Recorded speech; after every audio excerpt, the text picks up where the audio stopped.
A continuación se hará una presentación sobre la auditoría hecha por Linda Guadalupe Tejada Tavera para el profesor Héctor Manuel Reséndiz Serrano de la ISO 19011-2018 en el Instituto Tecnológico de Estados de Aguascalientes en la carrera de Ingeniería en Gestión Empresarial. Objetivo y el campo de aplicación de la ISO 19011.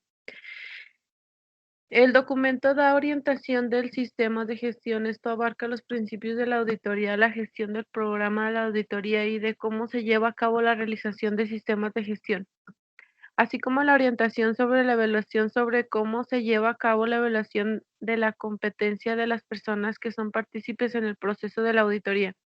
Esta actividad conlleva a las personas que son responsables de la gestión del programa de la auditoría, los auditores y sus equipos. Esto también incluye la optimización de planes de la auditoría de claves que pueden llevarse a cabo internas como externas. Dentro de la norma ISO 19011-2018 nos podemos encontrar varios conceptos muy importantes a tenerlos en consideración. Por ejemplo, ¿qué es una auditoría? Una auditoría es un proceso sistemático, independiente y documentado para obtener evidencias objetivas y evaluarlas de manera objetiva con el fin de determinar en que se cumplen los criterios de la auditoría.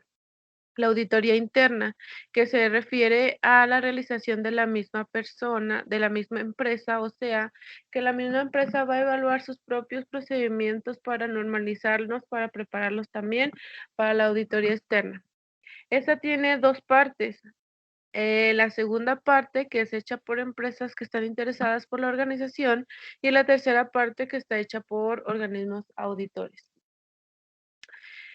Algunos otros conceptos que nos podemos encontrar en la ISO 19011 es programa de auditoría, que son acuerdos para un conjunto de uno o más auditorías planificadas para un periodo de tiempo determinado y dirigido hacia un propósito en específico.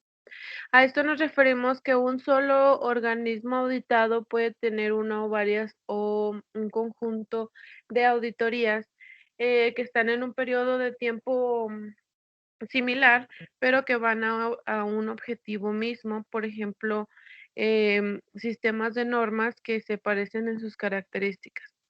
Enlace de la auditoría, extensión y límites de una auditoría, plan de auditoría, describimiento de las actividades y de los detalles acordados de la auditoría. Criterios de la auditoría, conjunto de requisitos usados como referencia frente a la cual compara la evidencia objetiva. Evidencia objetiva. Datos que respaldan la evidencia o la veracidad de algo. Hallazgos de auditoría, resultados de la evaluación de la evidencia de auditoría recopilada frente a criterios de la auditoría. Conclusiones de la auditoría. Resultado de una auditoría tras considerar los objetos de la auditoría, todos los hallazgos de la auditoría. Esto nos podemos referir pues a los hallazgos que tuvo el auditador en el proceso de la auditoría para las organizaciones auditadas. Algunos principios de la auditoría, aquí expondremos siete objetivos de esta 19011. El primero es la integridad y el fundamento de la profesionalidad. Por ejemplo, de la identidad puedo mencionar que estaba trabajando en Costco con mis compañeros, se encontraban de auditarme mi espacio de trabajo. Todos en un entorno eran muy honestos de lo que se encontraban bien y o mal, de lo que esto daba la oportunidad de mejorar mi espacio de trabajo. Cuando se realizan auditorías, se debe tener juicio acertado y no influenciarse de las amistades que se tiene en caso de que ya pasó en que esta empresa automotriz se dio un equipo de trabajo, ya que el auditado y el auditado tenían una amistad. Se dejó pasar errores y tuvo consecuencias en el espacio de trabajo, ya que no estaban normalizados los procesos. Nos damos cuenta que la integridad es una auditoría, sumamente importante, ya que se garantiza la seguridad tanto como del operario como de la empresa. Presentación y parcialidad, la obligación de informar con veracidad y exactitud. Una de las cosas que son muy importantes en la norma es la confianza que conlleva una auditoría, con lo que estos podemos imaginar que la imparcialidad es fundamental para que ésta sea posible. Un ejemplo de estos es que si un auditor no tiene imparcialidad en un proceso, se verá comprometido la veracidad de esta. Con lo consecuente, no se contará con la verificación adecuada y no se garantizará el proceso. Otro de los ejemplos que podemos poner en este caso es que un auditor quede dentro del proceso y se refleja influenciar de alguna de las dos partes involucradas. Se dudará de las pruebas sin fundamentos de este presente y se descartará la auditoría con fin de llevar un proceso que se acredite con veracidad de esta. El debido cuidado y profesional, la aplicación de diligencias y juicio al auditar. Un auditor debe de tener el debido conocimiento en el campo que va a auditar, ya que es un experto que va a evaluar cada uno de los puntos que hay en la norma, así como se basará en criterios de evaluación, además de que se confiará en él para confiar de esta evaluación y conclusiones son correctas. Por ejemplo, de esto este es un experto que sabe del tema y se evaluará los equipos de protección personal que está cuidando cada uno de los puntos, así que el auditado se asegurará de que sus trabajadores están seguros. Otro ejemplo puede ser el contrario, podemos ver a un editor que no es el área de aplicación de la que es experto, pero aún así decide auditar, pero no son puntos que podrá desconocer, pone en riesgo todo el proceso, puede llegar al punto de que se desquite el proceso de la auditoría.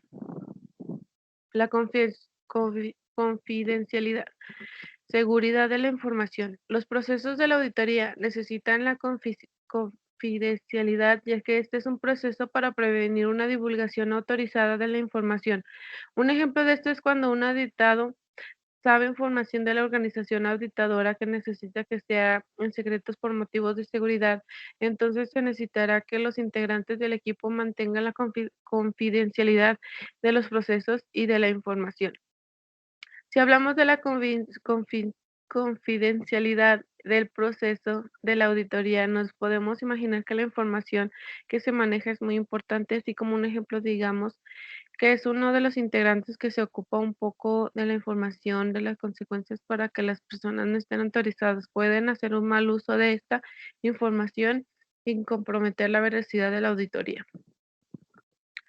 Independencia, la base para la imparcialidad de la auditoría y la objetividad de las conclusiones. Los auditores deben ser independientes a la actividad que se quiere auditar siempre y cuando sea posible.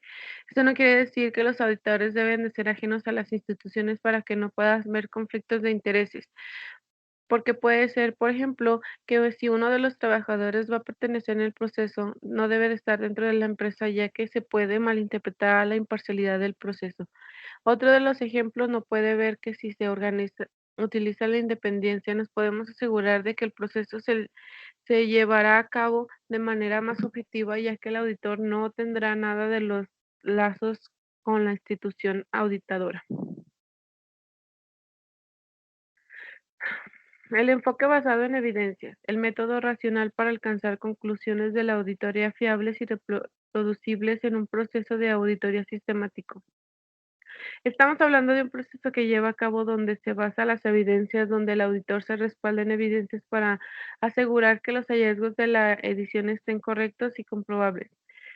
Así, por ejemplo, un auditor que solo va a dar a conocer hallazgos de forma verbal a las organizaciones auditadas, esto tomará como inverosímil, ya que no se tiene ninguna evidencia de lo antes mencionado.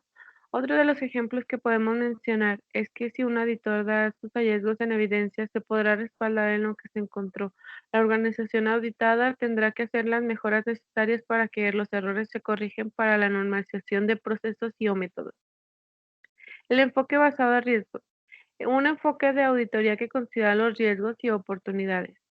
Si deseamos cruzar la calle, miramos a ambos lados antes de hacerlo. No nos colocaríamos enfrente del auto en movimiento. El pensamiento basado en riesgos debe considerarse desde el inicio y a través de todos los sistemas, haciendo las acciones preventivas inherentes a las actividades de planeación, operación, análisis y evaluación. Otro de los ejemplos es que cada uno cierra las llaves de las estufas para poder prevenir incendios, no solo deja los incendios pasar.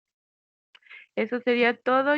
Sacamos la información de la ISO 19011, las directrices para la auditoría de sistemas de gestión.